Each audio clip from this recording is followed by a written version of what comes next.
Арыбаңыз кымбаттууларым. Бери келип жакын отуруңуздар. Бул сөздү кулак менен эмес, жүрөк менен угуу керек. Сиздерде ушундай сезим болду беле? Акча колго тиери менен сыйкырдуу түрдө жок болуп кеткендей. Кайда кеткени билинбей, изи дагы калбай, туз сыяктуу эрип кетет. Күнү түнү иштейсиң, аракет кыласың. Колуңа акча тийгенде, мына эми жеңил болот деп сүйүнөсүң. Бирок кечинде капчыкты ачсаң, кору бош калган болот. Ар бир териң менен тапкан тыйын өз ордуларын таап, өз ордуларына кирип кетет. Ошондо адам сырттан күнөөлүүнү издеп баштайт. Мамлекеттик кымбаттоону, азыр баалар өсүп жатат, байып кеткенин, кошунасын күнөөлөйт. Аны айтат аргасыздан. Бирок эч ким ушул ууруга эшикти өзүм ачып берип жаткан жокмунбу деп өзүнө суроо бербейт. Бул ооруну качан эле үйүнө киргизип алган? Ал сиздин ошол кирген акчаларыңызды уурдап жатат. Бүгүн маегибиз ушул ууру жөнүндө болмокчу. Баса, биздин каналыбызга колдоо көрсөтүп бөлүшкөндү, ой пикириңизди комментарийга жазганды унутпаңыз. Бул каналда эң маанилүү жана пайдалуу болгон эч бир башка жерден уга албаган маалыматтарды угасыз. Ар бир чыгарып жаткан маалыматты өз жүрөгүмдөн өткөрүп, өзүм которуп, эне тилди колдоо үчүн, кыргыз тилин колдоо үчүн жана кыргыз аудиторияларга жеткирүү үчүн өзүм окуп берип жатам. Ооба, мен профессионалдуу диктор эмесмин, бирок ар бир окулуп жаткан сөздөр менин жүрөгүм аркылуу өтүп жатат. Даяр болсоңуз, анда кеттик. Менин атым Арстан. Мен көп жашадым. Замандын, акчанын жана адамдардын өзгөргөнүн көрдүм. Акча менин жашымда кандай түстө эле, азыр болсо кандай өзгөрдү, аны да көрдүм. Бирок мен бир нерсе өзгөрбөгөнүн байкадым. Ал эч качан өзгөрбөйт. Бул акчанын келүү жана кетүү мыйзамы. Бул мурун эле болуп келген жана азыр дагы болуп жатат. Келечекте дагы акча келет жана кетет. Бул мыйзам. Менин акылман чоң атам Жайы Бейиштен болсун, мага бала кезде мындай деген. Арстан балам, эстеп кал. Байлык чөнтөккө эмес, баш мээден башталат. Сен ойлойсуң, чөнтөгүң кампайып турса, тыйынга толуп турса, мына ошол байлык деп. Бирок адашасың, деп айтканы эсимде. Бүгүн мен силерге жашоодо сыналган, чоң атамдан калган 5 алтын эрежени айтып берем. Кулак түрүп, түгүл дептерге ар бир сөздөрүмдү жазып алыңыздар. Кайталап угуңуздар, жакындарыңыздарга жөнөтүңүздөр. Анткенде мындай маалымат сиздин мен жогоруда айтып кеткен ошол ууруну жок кылууга жардам берет. Эң маанилүүсү, мына видеонун аягында сиздерге айтып берем. Анткени алгачкы 4-өөнү түшүнмөйүнчө 5-чи мыйзам ачылбайт. Жазалас 1-чи эреже, жасалма пайда. Бул тузак ушунчалык куу болгондуктан адам акчасын жоготуп жатканын учурда да жылмайып карап турат. Ошол моментте адам акчасын өз колу менен салып берип жатат, бирок жылмайган жүз менен. Мисалы, бир аялды элестетели, аты Айжан дейли. Ал дүкөнгө нан жана сүт алам деп кирген. Баары так болчу. Ашык эч нерсе албашы керек эле. Бирок капыстан көзү арзандаттуу, акция, бүгүн гана алып кал, шашылып кал деген жаркыраган жазууга көзү түштү. Ошол ирмемде анын мээси иштебей калды. Ага, бул мүмкүнчүлүктү колдон чыгарба, алып кал деген сыяктуу белгилерди берип баштады. Ал кереги жок нерселерди да ала баштайт. Арзандатып алыптыр, акция болаттыр деп. Чынында ал дүкөнгө башка нерсе менен келген эле. Дүкөндөн чыкканда баштыгы оор, ичинде сүйүнүчү бар, ооба мен арзан алдым деп жөнөйт. Бирок эсептеп көрсө, пландагандан алда канча көп нерсеге короткон болот. Чоң ата мындай дер эле. Эгер бир нерсе алам деп келип, 3 нерсе менен чыксаң, бул сага жасалган пайдалуу сунуш эмес. Эстеп калыңыз бир тууганым, бул пайдалуу сунуш эмес. Бул сени ашыкча чыгымга түртүү. Ошол акциялар, ошол арзандатуулар, ооба, ойлойсуз, мага абдан пайдалуу болду. Жарым баасында алдым деп. Бирок сизди ашыкча чыгымга түрткөнүн байкабай каласыз. Кагаз жүзүндө үнөмдөдүм дегениң менен чындыгында акчаңды пландалбаган жакка коротуп жоготтуң. Эреже. Эмнеге келсең ошону гана сатып ал. Ар бир ашыкча буюм акча ага турган кичинекей тешик. Бүгүн 3 ашыкча буюм алсаңыз, акчаңызды ошол кичинекей тешикке өзүңүз салып бердиңиз. Экинчи эрежеге өтөбүз. Көрүүнү каалоосу. Көз боемочулук деп койсок дагы болот. Көрүүнү каалоосу. Бизде кыргызчада айтканда көрүнгүбүз келген нерсе. Бул нерсе адамдын финансылык абалын дароо эмес, бирок акырындатып барып талкалайт. Билгизбестен. Бул өзүңдөн жогору көрүнүү каалоосу. Мисал менен түшүндүрөйүн. Данияр деген жигитти алайлык. Ал кадимгидей эле жашап жүрүп, капыстан башкаларды байкап баштайт. Бирөөнүн унаасы жаңы, экинчисиники чоңураак, үчүнчүсүнүкү андан да сонунураак. Сен эмне алардан кемсиңби деп ичинен үн шыбырап баштайт. Ошондо акыл эмес сезим чечим чыгарып, оор шартка карабай мокул болуп карызга батса дагы ошолордой болгусу келген кымбат машинаны алды. Адам башында айына аз эле төлөйм го деп ойлойт.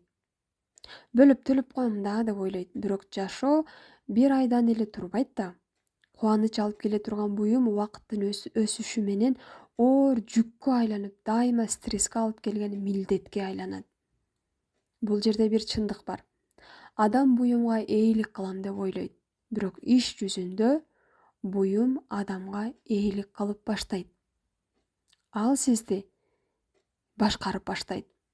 Кымбат машинаны алдык дейлик. Бир айдан кийин менин акчамды төлө, акчам келип калды, айым келип калды деп ичиңден сага тынчтык бербей шаштырып баштайт. Үчүнчү эрежеге өтөбүз. Күтүп турган акчалар. Кээде адамдар акчаны алданып калган үчүн эмес, жөн гана аракет кылбаганы үчүн жоготушат. Ооба, буга чейин биз алданып калуу жөнүндө сөз болдук. А бул жерде болсо аракет кылбаганы үчүн жоготкон акчалар. Азыр бир аялды элестеткиле. Анын атын Сара дейли. Ал бай эмес, бирок өз жашоосуна конт коюп караган адам эле. Төлөгөн акчаларынын бир бөлүгүн кайтарып алуу мүмкүнчүлүгү, мисалы үчүн кешбек, салыктык жеңилдик, ушундайлар чыкканда ал кийин дебей убактысын бөлүп, баарын изилдеп чыгып, өзүнө таандык акчаны кайтарып алчу. Дүкөндөрдөгү бонустар же болбосо ар кандай чектерден түшкөн майда акчалар. Ал эринбей бардыгын кайтарып алчу. Анын жанындагылар болсо, убара болуп эмне кыласың? Ушул тыйынды дагы эсептеп кайтарып алдыңбы? Бонусту жөн эле койчу, ал арыбаган эле кичине акча. Же мелочтанган адам деп Сараны айтышчу. Ошентип жанынан өтүп кетишчү. Бирок Сара эринген жок. Алардын ортосундагы айырма, бири эңкейип акчаны жерден көтөрүп алды, экинчиси басып кетти. Бул жерде бир насаат жатат. Эгер жолдо тыйын жатканын көрсөң, ыңгайсыз болсо да эңкейип аласың. Анда эмне үчүн бир аз гана аракет талап кылган акчалар турганда тескери басып кетесиң? Бул болгону биринчи кадамдар. Кийинки эрежелерде адамдар көбүнчө кеч түшүнүп, бирок сиз азыр конт коюп жатсаңыз, демек сиз кечиккен жоксуз. Сиз алардан биринчилерден болуп түшүнүп жатасыз. Азыр кийинки эрежеге даяр болсоңуз, даярмын сөзүн комментарийга жазыңыз. Ар бир кадам тажрыйба, ар бир чечим эркиндик. Достор, Бери жакындап кулак салып туруңуз. Азыр биз көпчүлүк олуттуу кабыл албаган, бирок жашоонун эң ачуу чындыгы тууралуу сүйлөшөбүз. Бул жалкоолук. Бирок мен чарчап калганда эс алууну эмес, эртең, кийим, ананраак, бир күнү көрөрбүз, буйрганы болот деген сөздөрдүн артында жашынган, тынч байкалбаган жалкоолук тууралуу айтып жатамын. Эч нерсе кылбай эле чалкалап жатып алган жалкоолук ал башка. Бирок улам кийинкиге сүртүп, улам кийинки деп айта берген бул дагы катылган жалкоолук. Чоң ата мага минтип айтаар эле. Жалкоолук бул эң кымбат күнөө. Ал сенден акчаны дароо тартып албайт. Ал коркутпайт. Ал жөн гана жыл сайын сенин чөнтөгүңдөн миңдеген, 10 миңдеген сомдорду уурдап турат. Сен болсо качан жоготуп калганыңды да байкабай каласың. Эми кунт коюп угуп турсаңыз, кийинки айта турган нерсем башында силерге туура эмес, түгүл таң калыштуу сезилиши мүмкүн. Бул 4-чү эреже. Узун чынжыр деп жазабыз. Өмүр бою адамдарга насыяны кыска мөөнөткө ал, тезирээк кутуласың, тезирээк эркин болосуң деп айтып келишкен. Логика боюнча бул туура, Банктан насыя алдың. Аз убакытка алып батыраак төлөсөң, мына азыраак процент төлөдүм, эртерээк эркин болдум дейбиз. Бирок жашоо логикадан алда канча татаал. Элестеткиле, эркин деген жигит насыяны 7 жылга алды дейлик. Төлөмү аябай чоң, оор. Ар бир ай анын көкүрөгүндөгү чоң таш сыяктуу турат. Эмне болбосун, ал төлөшү керек. Ооруп калса дагы, жумушсуз калса дагы карыз аны күтүп отурбайт. Анын дем алууга мүмкүнчүлүгү дагы жок. Жаңылганга укугу дагы жок. Ал эми экинчи жигит, атын Мурат дейли. Ал эркинге караганда мындай кылды. Ошол эле сумманы узак мөөнөткө алды. Анын ай сайын төлөй турган акчасы азыраак да. Сиз ал банкка ашыкча пайыздарды төлөп берет го деп ойлойсуз. Канчалык узак алса ушунчалык проценти жогору го деп ойлойсуз. Мына ушул жерде чоң акылмандык жатат. Чоң атам минтип айткан. Арстан балам, акча бул күндүн астындагы муз сыяктуу. Сен аны колуңда кармап турасың, убакыт болсо аны акырындап эрите берет. Бүгүн чоң көрүнгөн сумма жылдар өткөндөн кийин сага кичинекей эле болуп калат. Бул жерде негизги максат канча пайызды үнөмдөгөнүңдө эмес, сенин канчалык деңгээлде эркиндигиң калганында. Дагы бир жолу эки бир туугандын окуясын айтып берем. Исаак менен Жакып деген бир туугандар бир күндө үй алышты. Исаак кыска жолду тандап айына чоң сумма төлөй баштады. Ал уйкусундагы тынч уктай албайт. Мына бат кутулам деп сыймыктанып жүрдү башында эле. Ал эми Жакып болсо узак мөөнөткө тандап аз-аздан төлөп калган акчасын чогулта берди. Көп өтпөй кризис келип экөө тең жумушсуз калышты. Исаак тузакка түштү. Төлөмү чоң, акчасы чоң. Бир ай, 2 ай акыры колунда баарын алдырып жиберди. Ал эми Жакыптын төлөмү аз эле, үнөмдөп чогулткан акчасы бар болчу. Ал ошол оор күндөрдөн аман эсен өтүп кетти. Чынжыр. 4-чү эреженин узун чынжыр же болбосо жасоо эркиндиги бул үнөмдөлгөн пайыздардан алда канча кымбат. Жашооңдун эркиндиги пайыздар менен эсептелбейт. Анткени баарын жоготуп жатканыңда ошол үнөмдөгөн пайыздарың, тыйындар да сени сактап кала албайт. 5-чи эрежеге өтөбүз. Бул жерде көп адамдар ондогон жылдарга тыгылып калышат. Алар китеп окушат, акылдуу сөздөрдү билишет. Мен даярмын, мына жакында баштайм дешет, бирок башташпайт. Чоң ата мындай деп айтчу. Сууда сүзүү боюнча 1000 китеп окусаң да сууга кирмейинче сүзгөндү үйрөнө албайсың деп айтчу. Ошондуктан ал мага: Арстан, кичинекей бир нерсе сатып ал, пайда үчүн эмес, тажрыйба үчүн деп кеңеш берген. Мисалы, Аман деген жигит өмүр бою инвестицияны изилдеп, бирок бир да баштаган эмес. Ал биткоинди дагы, башка инвестицияларды дагы бүт изилдеп чыкты. Акцияларды изилдеп чыкты. Бир күнү ал кичинекей суммадагы акция сатып алды. Ошондо гана чыныгы билимди ала баштады. Баа түшкөндө ал коркуп кетчү. Акциялар көтөрүлгөндө кубанычты сезчү. Мына, ал жөн эле окуй бербестен өзүнүн денеси аркылуу, жүрөгү аркылуу чыныгы билимди сезип жатты. Ал 1 жылдан кийин аябай аз пайда тапты. Бирок мындай деди: бул 1 жыл мага өмүр бою окуган китептеримден дагы артык билим берди, деди. Биринчи кадам бул акча табуу эмес, бул өзүң менен таанышуу. Күтүп аласыңбы? Паникага алдырбайсыңбы? Ошону билүү. Баштагандан коркуп өмүр бою отургандан көрө, кичинекей сумманы жоготуп сабак алган артык.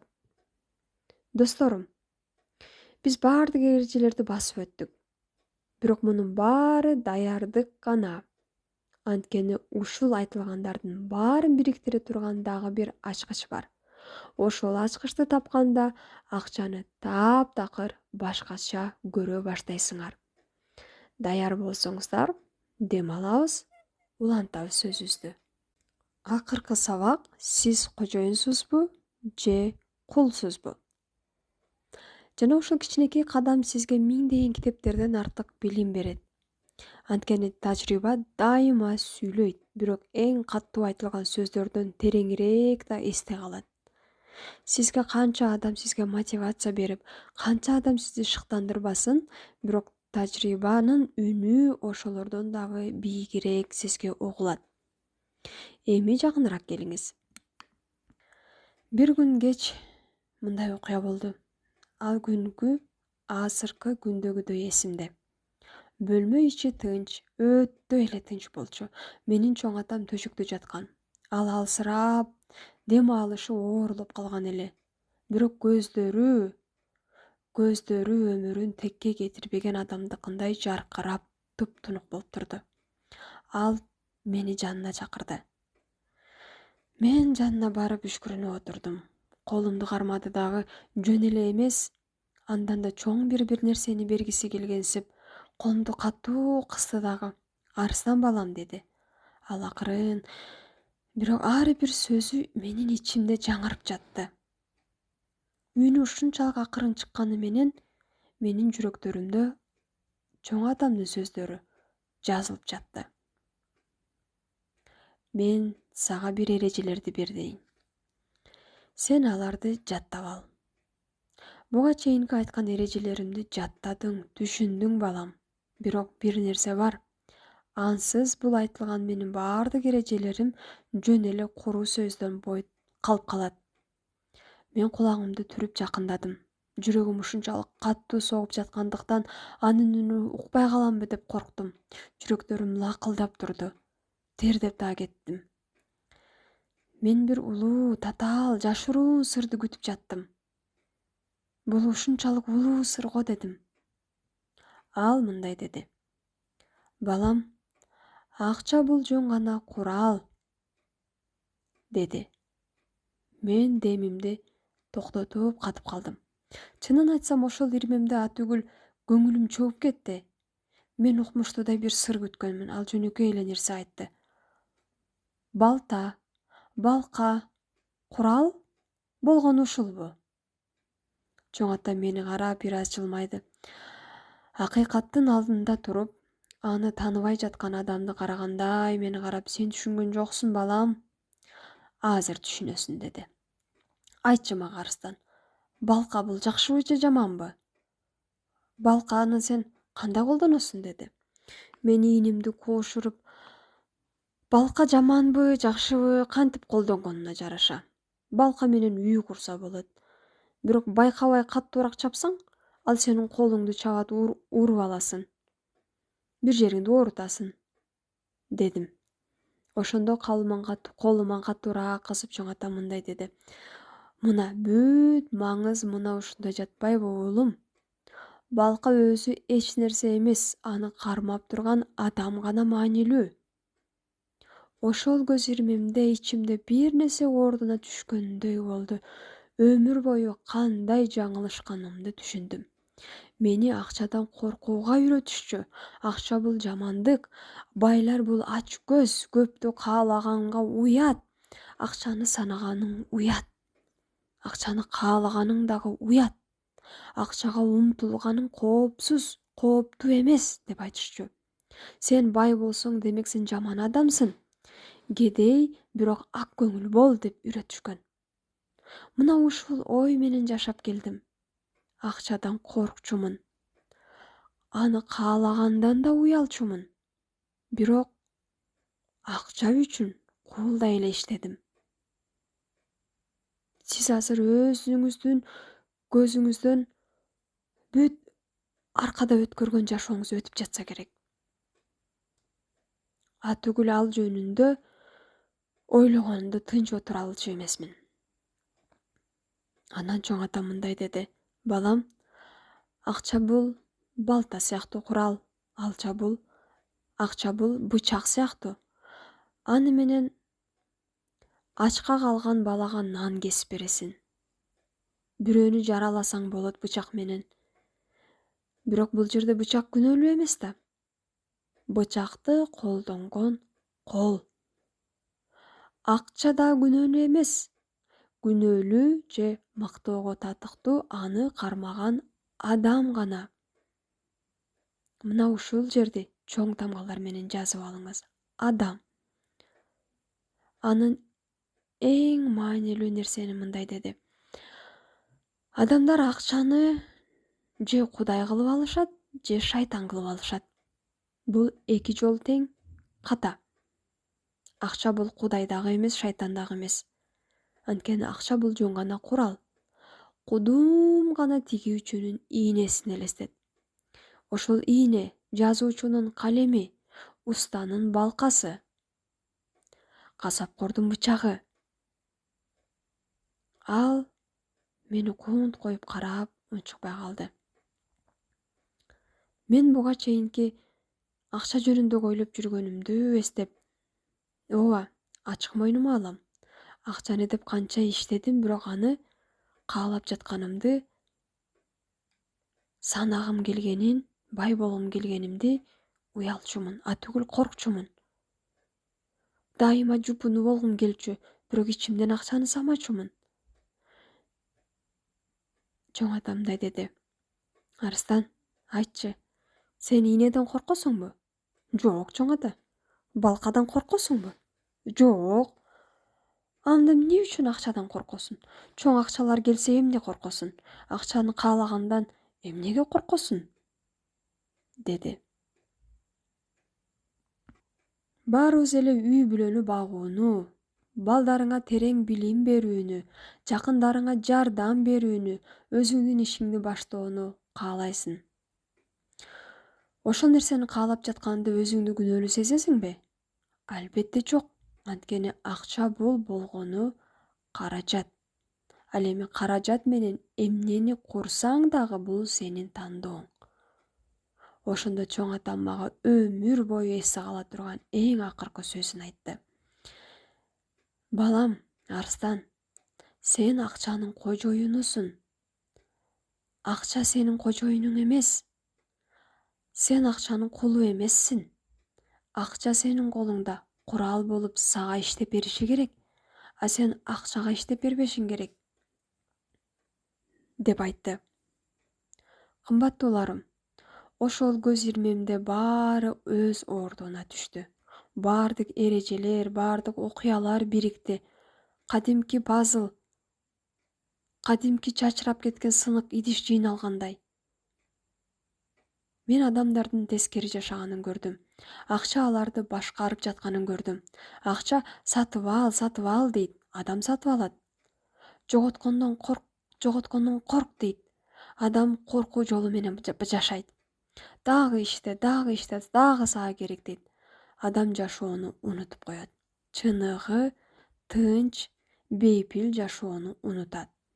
Бир убакта адам өзү байкабай акчанын кулуна айланат. Бирок баары башкача болуш керек болчу. Сиз акчанын кожоюнусуз, акча сиздин кулуңуз. Ал кайда барарын сиз чечесиз. Ал качан иштей турганын сиз чечесиз. Анын жардамы менен эмнени кура турганын сиз гана чечесиз. Эсиңиздеби, мактанчак үчүн араба алган киши. Мактаныш үчүн араба алган киши. Ал арабага эйлик кылам деп ойлогон, бирок иш жүзүндө араба ага адамга эйлик кылып калган. Жөнөкөй чындыкты унуткандардын баардыгы мына ушундай. Адам ойлогон, мен арабаны түртүп, араба менен иштейм деген. Бирок ошол адам арабаны түртүп, арабанын аркасынан иштеп, арабаны ээрчип калган сыяктуу. Буюм сага кызмат кылышы керек. Тууганым, сен буюмга кызмат кылбашың керек. Ошол түнү чоң атам дүйнө салды. Тынч, токтоо. Анын акыркы көз ирмемдери мени өмүр бою эсимде калды. Арстан, барчылык бул акчанын көптүгү эмес. Барчылык бул тартип, сабырдуулук, өз эмгегиңе болгон урмат сый. Аз нерсени башкарууну үйрөн, ошондо сага чоңуң келсе дагы ишенип тапшырылат. Аз нерсени иштетсең, аз нерсеге дагы кожоюн боло алсаң, анда чоңуна дагы кожоюн боло аласың, деп токтоо үнү менен айтып кетти. Арадан көп жылдар өттү. Мен баарын нолдон баштадым. Жанымда эч ким жок, тил билбейм, тааныш жок. Капчыгымда жалгыз гана бырышкан купюра. Бирок менде эң негизги түшүнүк бар эле. Мен пайдалуу көрүнсө эле ашыкча акчаларды корото берген жокмун. Арзандатуу болобу? Кандай гана мени кызыл-тазыл жазуулар менен мени тартса дагы керектүүсүн гана алдым. Кийин мага кожоюн боло турган буюмдарды гана сатып алдым. Башкалар жалкоолонгондон мен ээринген жокмун. Өз ырыскымды терип эңкейип алып жаттым. Эгер менин картамдан бонус түшө турган болсо, ошол бонуска үйдүн жанындагы дүкөнгө дайыма барып, ошол жерден азык түлүк алганда, эгер бонус түшө турган болсо, андан баш тарткан жокмун. Ооба, ал жерде майдалуу тыйындар түшүшү мүмкүн. Бирок ал дагы кайтып келген ырыскым. Керек учурда өзүмө убакыт, эркиндик бердим. Кыска убакытка чоң акчаларга, чоң акцияларга, насыяларга эркиндигимди берген жокмун. Башкалар ойлонуп отургуча мен аз акча менен кадам жасадым. Бирок эң негизгиси, мен акча мага кызмат кылаарын эч качан унуткан жокмун. Эми мен сизден сурайын. Жайында, шашпай, мага эмес, өзүңүзгө жооп бериңизчи. Адамдарга актанбаңыз. Мага актанбаңыз. Өзүңүзгө суроо бериңиз. Сиз акчаны башкарып жатасызбы же акча сизди башкарып жатабы? Бул суроонун жообунда чоң айырма бар. Дайыма чыңалып жашоо менен ички ишенимде жашоонун ортосунда айырма көп. Акча бизди бактылуу кылбайт, бирок анын жоктугу көп азап алып келиши мүмкүн. Акча сизди жакшы да кылбайт, бирок ал сизге жакшылык кылууга мүмкүнчүлүк берет. Андыктан бул куралды колуңузга алыңыз, андан коркпоңуз, ага табынбаңыз, акчага сыйынбаңыз, аны кудайыңыз кылбаңыз, жөн гана аны колдонууну үйрөнүңүз. Ийне сыяктуу, калем сыяктуу, балка сыяктуу, балта сыяктуу, бычак сыяктуу. Токтоолук менен, акылмандык менен, сый урмат менен. Ошондо сиз акчанын артынан кууганды токтотосуз. Анын керектүү нукка багытталган адамга айланасыз. Досторум, эгер бул насааттар сизге күч берип, жолуңузду аз болсо дагы жарык кылса, анда биздин Зериксең УК каналына жазылып коюңуз. Жөн гана жазылуу эмес, бул акылмандыктын жолун чогуу улантууга жасалган биздин бирге таштаган кадамыбыз. Эринбестен видеого лайк басып, өз оюңузду комментарийге калтырыңыз. Сиздин пикириңиз мен үчүн абдан маанилүү. Анда эмесе тынчтыкта, амандыкта кайра көрүшкөнчө кымбаттууларым. Башыңар ачык, акылыңар тунук болсун, акчаңар тил алчаак болсун. Силерге татыктуу, тынч жашоо тартуулай турган өлчөмдө болсун акчаңар. Береке тапкыла акчаңардан. Кийинки баарлашууга чейин аман туруңуздар.